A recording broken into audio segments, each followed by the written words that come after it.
Look at this horse. She's called Mai. She's really nice. She's a really nice horse.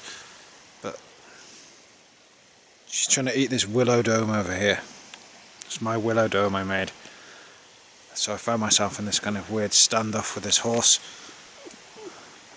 Trying to persuade her to go that way.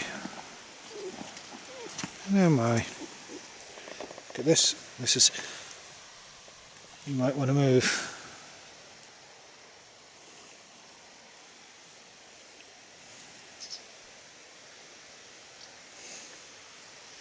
So she can eat the heath bed straw.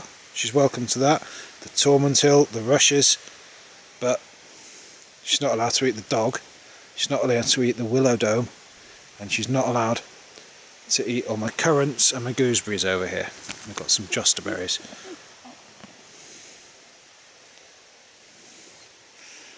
And this weird little dog seems to be having a standoff with the horse as well. Look, she likes this. This is heath bed straw, this little white one.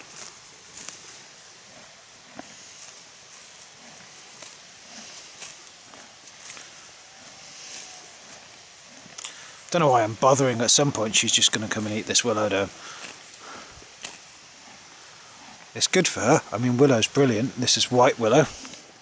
It's full of salicylic acid, which acts as like a wormer for horses and sheep and stuff. It's good food. I just didn't want her to eat this one because it was for the kids to play in. So here we are. Mai the horse is eating the willow dome. And Dynamo the dog is hiding inside the willow dome because he's not silly. He knows the horse is bigger than him. And I've given up because I can't stand here all night stopping this horse eating the willow dome. So I can just hope she prunes it and it recovers. Maybe I can reach some kind of agreement with the horse if I get some secateurs and prune the willow dome and feed her the willow dome. We could maybe come to some kind of agreement. My plan is to cut the leaves off the willow dome because she's mostly interested in the leaves. She doesn't really want the sticks, she'll eat them. And then hopefully if there's just sticks there, she's not going to eat it and the willow will come back. So we'll do that now.